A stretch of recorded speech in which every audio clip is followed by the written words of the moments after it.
നമസ്കാരം. ഇന്ത്യൻ പ്രതിരോധ മേഖലയിൽ നിന്നും വലിയൊരു വാർത്തയാണ് ഇപ്പോൾ പുറത്തുവരുന്നത്. റഷ്യ തങ്ങളുടെ അത്യാധുനിക 5ാം തലമുറ സ്റ്റെൽത്ത് യുദ്ധവിമാനമായ സുഖോയ് 57E യുദ്ധവിമാനം ഇന്ത്യക്ക് നൽകാൻ തയ്യാറാണെന്ന് അറിയിച്ചിരിക്കുകയാണ്. വെറും യുദ്ധവിമാനങ്ങൾ മാത്രമല്ല, 200 കിലോമീറ്റർ ദൂരപരിധിയുള്ള R-77M മിസൈലുകളും ഈ പാക്കേജിന്റെ ഭാഗമാണ്. ചൈനയും പാകിസ്ഥാനും തങ്ങളുടെ വ്യോമസേനയിൽ സ്റ്റെൽത്ത് വിമാനങ്ങൾ ഉൾപ്പെടുത്താൻ മത്സരിക്കുന്ന സാഹചര്യത്തിൽ ഇന്ത്യയുടെ പ്രതിരോധ ശേഷിയിലെ വിടവ് നികത്താനാണ് റഷ്യയുടെ ഈ നീക്കം. എന്താണ് ഈ വാർത്തയുടെ പ്രത്യേകത? റഷ്യ ഇന്ത്യക്ക് നൽകാൻ ഉദ്ദേശിക്കുന്നത് 8 സുഖോയ് 57E യുദ്ധവിമാനങ്ങളാണ്. ഒരു സ്ക്വാഡ്രണിന്റെ പകുതിയോളം വരും ഈ എണ്ണം. ഇന്ത്യയുടെ സ്വന്തം 5ാം തലമുറ യുദ്ധവിമാനമായ AMCA അഥവാ അഡ്വാൻസ്ഡ് മീഡിയം കോമ്പാറ്റ് എയർക്രാഫ്റ്റ് പ്രവർത്തനസജ്ജമാകാൻ ഇനിയും വർഷങ്ങളെടുക്കും. അതുവരെയുള്ള കാലയളവിൽ ഇന്ത്യയുടെ വ്യോമ മേഖലയ്ക്ക് ഒരു സ്റ്റെൽത്ത് കവചം നൽകാനാണ് ഈ ചെറിയ പാക്കേജ് റഷ്യ മുന്നോട്ട് വയ്ക്കുന്നത്.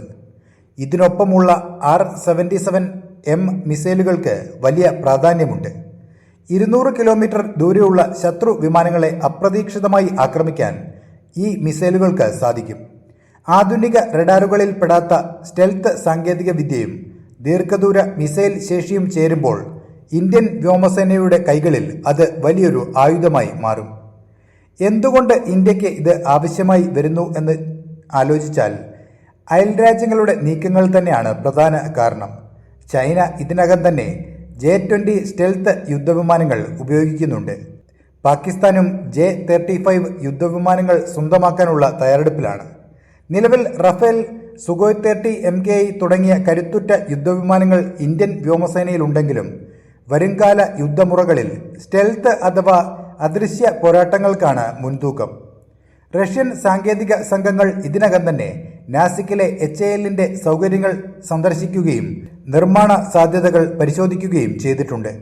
സാങ്കേതിക വിദ്യ കൈമാറ്റം ഉൾപ്പെടെയുള്ള കാര്യങ്ങളിൽ റഷ്യ അനുകൂലമാണ്. എങ്കിലും ഈ ഓഫർ സ്വീകരിക്കുന്നതിൽ ഇന്ത്യക്ക് ചില ആശങ്കകളുണ്ട്. ആദ്യത്തേത് സാമ്പത്തികമാണ്. പുതിയൊരു യുദ്ധവിമാന സംവിധാനം കൂടി വരുമ്പോൾ അതിനുള്ള പരിശീലനം, അറ്റകുറ്റപ്പണികൾ, ആയുധങ്ങൾ എന്നിവയ്ക്കായി പ്രത്യേകം സംവിധാനങ്ങൾ ഒരുക്കേണ്ടി വരും. ഇത് നമ്മുടെ തദ്ദേശീയമായ AMCA പദ്ധതിയെ ബാധിക്കുമോ എന്നൊരു ആശങ്കയുണ്ട്. കൂടാതെ റഷ്യയുമായുള്ള സഹകരണവും പാശ്ചാത്യ രാജ്യങ്ങളുമായുള്ള പ്രതിരോധ ബന്ധങ്ങളും സന്തുലിതമായി കൊണ്ടുപോകേണ്ടതുണ്ട്. എങ്കിലും ഒരു താൽക്കാലിക പരിഹാരമായി 8 യുദ്ധവിമാനങ്ങൾ ഇന്ത്യക്ക് സ്റ്റെൽത്ത് സാങ്കേതിക വിദ്യയിലെ പ്രായോഗിക അനുഭവങ്ങൾ നൽകും. ചുരുക്കത്തിൽ റഷ്യയുടെ ഈ ഓഫർ ഇന്ത്യയുടെ പ്രതിരോധ തന്ത്രത്തിൽ നിർണായകമായ ഒരു ചർച്ചയ്ക്ക് വഴി തുറക്കുകയാണ്.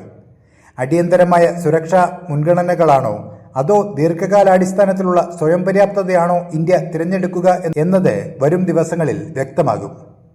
ഇതുപോലെയുള്ള പ്രതിരോധ വാർത്തകൾക്കായി ഈ ചാനൽ സബ്സ്ക്രൈബ് ചെയ്യുക. നന്ദി.